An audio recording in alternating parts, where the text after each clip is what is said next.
So hello friends, आदाब। उम्मीद है आप सब बढ़िया होंगे। तो फ्रेंड्स, आज हम लेसन नंबर 4 ही कंटिन्यू करेंगे। हमारा एक टॉपिक बच गया था बीच में से, एग्रीकल्चर को ही हम कंटिन्यू करेंगे आज। फिर हमारा टॉपिक बच गया था एग्रीकल्चर डेवलपमेंट। तो हम एग्रीकल्चर डेवलपमेंट को देखेंगे अच्छे से, कैसे एग्रीकल्चर डेवलपमेंट हुआ और हो रहा है उसके बारे में। सबसे पहले मैं आपको थोड़ा सा बता दूं एग्रीकल्चर डेवलपमेंट अपनी लैंग्वेज में क्या है। एग्रीकल्चर डेवलपमेंट उसको कहते हैं, मतलब हम जो हमारी पॉपुलेशन इंक्रीज कर रही है, डे बाय डे बढ़ रही है, तो उसकी जो नीड्स है उसको पूरा करने के लिए हमें क्या करना पड़ रहा है, एग्रीकल्चर डेवलपमेंट करना पड़ रहा है। हमें एग्रीकल्चर प्रोडक्शन को बढ़ाना पड़ रहा है, हमें इरिगेशन फैसिलिटी को बढ़ाना पड़ रहा है, हमें न्यू न्यू सीड्स, हाई जिल्ड के सीड्स इंट्रोड्यूस करने पड़ रहे हैं। ऐसे ही हमें अलग अलग केमिकल्स, फर्टिलाइजर्स लाने पड़ रहे हैं ताकि हमारी जो एग्रीकल्चर प्रोडक्शन है वो इंक्रीज हो पाए और हमारी जो नीड्स हैं वो पूरी हो पाए। तो इसी को आज हम देखेंगे कि हम एग्रीकल्चर डेवलपमेंट कैसे कर रहे हैं और कैसे होता है। Agriculture development refer to the efforts made to increase farm production in order to meet the growing demand of increasing population. हम एग्रीकल्चर को डेवलपमेंट करते हैं, हम इंक्रीज करते हैं फार्म प्रोडक्शन को in order to meet growing demand of increasing population. जो हमारी पॉपुलेशन इंक्रीज हो रही है उसकी डिमांड को पूरा करने के लिए हम जो प्रोडक्शन है उसको इंक्रीज करते हैं, उसी को कहते हैं agriculture development. This can be achieved in many ways, such as increasing the crop area, the number of crops grown, improving irrigation facilities, use of fertilizer and high yield variety of seeds. Mechanization of agriculture is also another aspect of agriculture development. देखिए, अभी मैंने आपको बताया है main हम कैसे increase कर सकते हैं, प्रोडक्शन को कैसे बढ़ा सकते हैं। तो उसके कुछ हम बहुत सारे वे से, अलग अलग तरीके से हम उसको बढ़ाते हैं। सबसे पहले तो हम मैकेनाइज करेंगे फार्म को, मशीनें वगैरह इंट्रोड्यूस करेंगे ताकि हमारा काम जल्दी हो पाए और इजी हो पाए और ज़्यादा हो पाए कम वक्त में। दूसरा नंबर, हम जो हमारा बीज है वो हम अच्छी वैरायटी के लेके आएंगे ताकि ज़्यादा प्रोडक्शन हो पाए। अच्छे फर्टिलाइज़र लाएंगे, पेस्टिसाइड लाएंगे ताकि बीमारियां कम लगें हमारी क्रॉप्स को और ज़्यादा प्रोडक्शन हो। उसके बाद हम जो इरिगेशन है उसको इंक्रीज करेंगे ताकि जो बंजर ज़मीन पड़ी हुई है हम उसको भी इरिगेशन पानी की मदद से हम उसको उपजाऊ बना पाएँ। तो इस तरह से अलग अलग वे से हम जो है अपनी एग्रीकल्चर प्रोडक्शन को इंक्रीज कर सकते हैं। Mechanization of agriculture is also another aspect of agriculture development. The ultimate aim of agriculture development is to increase food security. Ultimate जो हमारा एम होता है कुल मिला के वो हमारा होता है फूड सिक्योरिटी। फूड सिक्योरिटी का मतलब होता है कि हमें कहीं भी, किसी भी टाइम, एवरी टाइम, एनीवेयर हमें जो है फूड वो अफोर्डेबल प्राइस में मिलनी चाहिए। मतलब हर एक इंसान को, गरीब से लेके अमीर तक, उसको जो है वो फूड आराम से मिल जाए, उसको एक अफोर्डेबल प्राइस में और हर वक्त पूरे साल में किसी भी टाइम और कहीं भी आराम से इजीली किसी भी मार्केट में। तो इसको बोलते हैं हम फूड सिक्योरिटी। तो इसको पूरा करने के लिए, इसको बरकरार रखने के लिए हम क्या करते हैं, एग्रीकल्चर प्रोडक्शन डेवलपमेंट करते हैं। Agriculture has developed at different places in different part of the world. Developing countries with large population usually practice intensive agriculture where crops are grown a small holding most of subsistence. देखिए, हमने कल पढ़ा था subsistence agriculture and commercial agriculture. तो subsistence agriculture, sorry, primitive agriculture और subsistence intensive agriculture हमने कल पढ़ा था। तो इंटेंसिव एग्रीकल्चर में हमने देखा था कि जो फार्म है वो सिर्फ अपने और अपनी फैमिली के लिए एक छोटे से प्लाट में वो या छोटी सी ज़मीन पे वो क्या करेगा, खेती बाड़ी करेगा। वो सिर्फ अपनी और अपनी फैमिली की नीड ही पूरी कर पाएगा। वो कमर्शियली वो उसको सेल नहीं करेगा, मार्केट ना ही उसके पास सेल करने के लिए होता है। Large holding are more suitable for commercial agriculture as in USA, Canada and Australia. अगर हम लार्ज कमर्शियल एग्रीकल्चर देखें तो कहाँ पे होता है, जैसे यूएसए हो गया, कनाडा हो गया, ऑस्ट्रेलिया, क्योंकि यहाँ पे पॉपुलेशन बहुत कम है, ज़मीनें बहुत ज़्यादा हैं लोगों के पास और मशीनरी भी अच्छी है, मैकेनाइजेशन है खेत, तो उस वजह से फसल यहाँ पे ज़्यादा होती है, लोग कमर्शियली एग्रीकल्चर करते हैं, सेल करते हैं, जो अपना उसकी खराब वगैरह होती है एक्स्ट्रा मार्केट में। बट जो डेवलपिंग कंट्रीज हैं, अफ्रीका हो गया, एशिया की कंट्री हो गई जैसे इंडिया, चाइना वगैरह, तो यहाँ पे पॉपुलेशन बहुत ज़्यादा है, लोगों के पास ज़मीन बहुत कम है, तो वो सिर्फ इंटेंसिव एग्रीकल्चर ही कर पाते हैं। With the help of two case studies of one farm India and the other farm of USA, let us understand about agriculture in the developing and the developed countries. देखिए अब हम पढ़ते हैं थोड़ा सा जो हमारा यूएसए के कंपेयर में इंडिया में जो एग्रीकल्चर है, जो इंटेंसिव और प्रिमिटिव एग्रीकल्चर है, यानी जो हम कमर्शियल और इंटेंसिव एग्रीकल्चर है, मतलब एक जो सिर्फ अपने लिए हम किसान मैक्सिमम इंडिया में उगाते हैं, खेती बाड़ी करते हैं, फसल उगाते हैं, और जो यूएसए में है वो ज़्यादा मैक्सिमम वो क्या करते हैं, कमर्शियलाइज करते हैं, उसको सेल करते हैं। ये देख लीजिए आप, ये हमारी फूड सिक्योरिटी की डेफिनेशन है।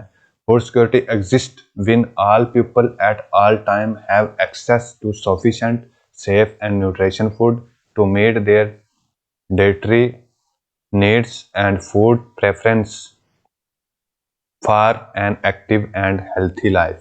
जो हमने बोला था अभी वही है कि किसी भी टाइम कहीं भी एक अफोर्डेबल प्राइस में सेफ और न्यूट्रिशनेबल फूड मिल जाए किसी भी आदमी को किसी भी टाइम, उसको ही हम फूड सिक्योरिटी बोलते हैं। तो अब हम पढ़ेंगे इंडिया और यूएसए के कंपेयर करके, जो हमारे फार्म्स हैं, इंडिया के फार्म में क्या होता है, कैसे हम एग्रीकल्चर प्रोडक्शन करते हैं, और यूएसए में कैसे होती है, हम इन दोनों का कंपैरिजन करेंगे। ए फार्म इन इंडिया, इंडिया का जो फार्म है उसको हम कंपेयर कर रहे हैं यूएसए से। पहले इंडिया का देख लेते हैं। There is a small village Adilabad in Ghazipur district of the Uttar Pradesh. Munna Lal is a small farm of his village who has farmland of about 1.5 hectare. His house is in the main village. He purchases high yield variety of the seeds from the market every alternate year। देखिए, अगर हम देखें तो ये एक village के बारे में बात हो रही है, आदिलाबाद गाजीपुर डिस्ट्रिक्ट में है, उत्तर प्रदेश में। मनीलाल एक फार्मर है जो कि जिसके पास 1.5 हेक्टर ज़मीन है, 1.5 हेक्टर का फार्म है, और ये क्या करता है, every year high yield variety का जो सीड है वो खरीदता है मार्केट से। The land is fertile and he grows at least 2 crop in a year which are normally wheat or rice and pulses। अब ये बंदा क्या करता है, इसकी लैंड अच्छी खासी फर्टाइल है, ये कम से कम 2 क्रॉप तो उगाता ही है पर ईयर की, या तो उसमें राइस और वीट हो सकता है और पल्सिस होंगी। The farm takes advice of his friends and elders as well as government agriculture officer regarding farming practice. ये फार्मर क्या करता है कि कुछ अपने दोस्तों से जो पढ़े लिखे हैं उसके साथ, और कुछ गवर्नमेंट जो मुलाजिम है एग्रीकल्चर से रिलेटेड, उनसे वो एडवाइस लेता है फार्मिंग प्रैक्टिस के according. He takes a tractor on rent for plowing his field, though some of his friends still use traditional method of use block for plowing। अब ये जो फार्मर है ये क्या करता है, किराए पे जो है वो लेता है ट्रैक्टर और उसको हल के लिए इस्तेमाल करता है। कुछ अदर इसके फ्रेंड्स हैं वो ट्रेडिशनल मेथड भी यूज़ करते हैं जो मॉडर्न टेक्नोलॉजी है प्लाइंग के लिए। There is a tube well in the nearby field which he takes on rent to irrigate his field.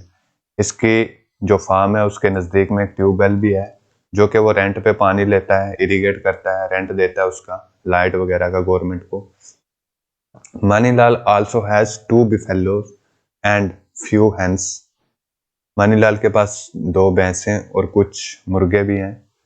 He sells milk in the cooperative store located in the nearby town. वो दूध भी cell करता है market में.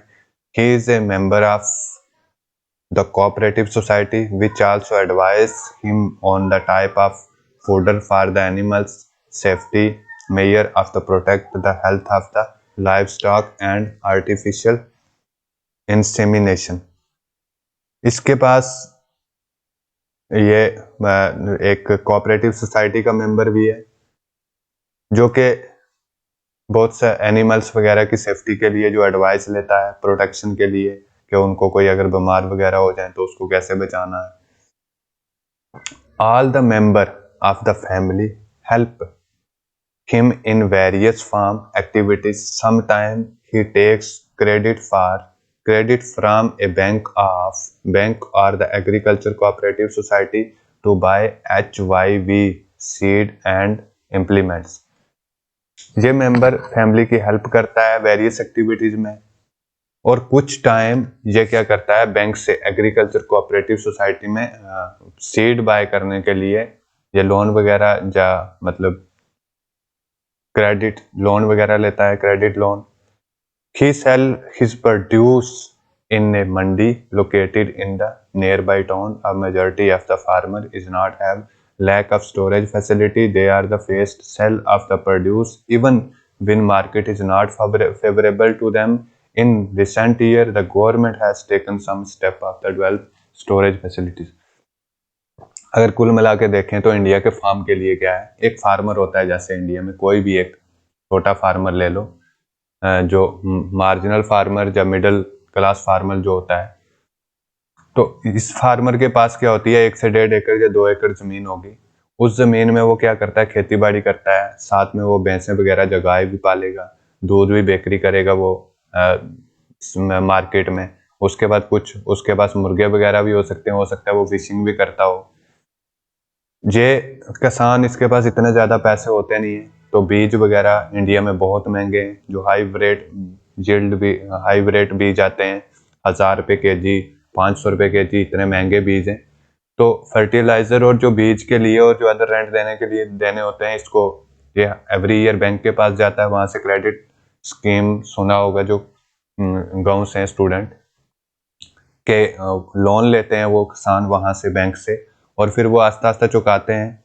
तो हर काम maximum ये किराए पे होता है. इनके पास खुद की मशीनें नहीं होती, कोई बड़ी मशीनरी नहीं होती, खुद की घर की लेबर होती है. मैक्सिमम खुद ही मजदूर मेहनत करते हैं खेतों में जाके और उसके बाद जब गल्ला होता है तो वो मंडी में इंडिया गवर्नमेंट ने मंडीज बनाई हुई है और ये मंडीज जम्मू कश्मीर में पहले नहीं थी, अब जम्मू कश्मीर में भी स्टार्ट हो रही है. इसके कुछ नियम एंड कानून्स भी अभी जो फार्मर्स का स्ट्राइक चल रही थी उसके इसी के अकॉर्डिंग थी. कुछ 3 बिल पास हुए थे बट वो उनको वापस ले लिया गया है. तो ये मंडी के अकॉर्डिंग मंडी में बेच देंगे, वहाँ पे कोई स्टोरेज की फैसिलिटी होती नहीं है मेनली, या किसान जाके अपना जो गल्ला रखेंगे उसके लिए भी कोई फैसिलिटी होती नहीं है. आधा अनाज तो ज़ाया हो जाएगा और ना ही उसको अच्छी फेवरेबल मार्केट होती है, ना ही उसको अच्छा उस फसल का प्राइस मिल पाता है. अब हम देखते हैं यूएसए का जो फार्म है वो क्या करता है, उसका इंडिया के फार्म से क्या डिफरेंस है और कितना है. देखिए यूएसए में सबसे पहले तो आप ये देख पा रहे होंगे बहुत बड़ा खेत होता है, अच्छा खासा स्टैंडर्ड लाइफस्टाइल होता है, जो उधर के किसान होते हैं उनका भी अच्छी खासी डेवलपमेंट होती है उनकी भी. ये आप देख पा रहे होंगे एक किसान का घर है, कितना बड़ा तगड़ा फार्म हाउस होगा, 100-250 हेक्टेयर जमीन होगी. उसके पास अच्छी खासी मशीनरी होगी, ट्रैक्टर्स वगैरह और तगड़ी मॉडर्न मशीनें अपने पास होंगी उसके पास. उसके बाद उसको इतना ज़्यादा कोई रेंट पे भी नहीं कुछ लेना पड़ेगा और जब वो सेल करने जाएगा अपनी फसल तो उसको अच्छा खासा प्राइस भी मिलेगा. तो चलिए हम बुक की परिभाषा देख लेते हैं. The average size of farm in the USA is much larger than of an Indian farms. The typically farm of size USA about 250 hectares. एक तरफ इंडिया में 1.5 हेक्टर या 1 हेक्टर या 2 हेक्टर, और जहाँ पे 250 हेक्टर, यानी हमारे 250 किसान के पास या 200 किसानों के पास जितनी जमीन होती है उतनी यूएसए में एक किसान के पास है। तो वो अमीर या अच्छा खासा पैसा उसके पास क्यों नहीं होगा। The farmer generally raised in the farm. Some of the major crops grown are corn, soybean, wheat, cotton and sugar beet।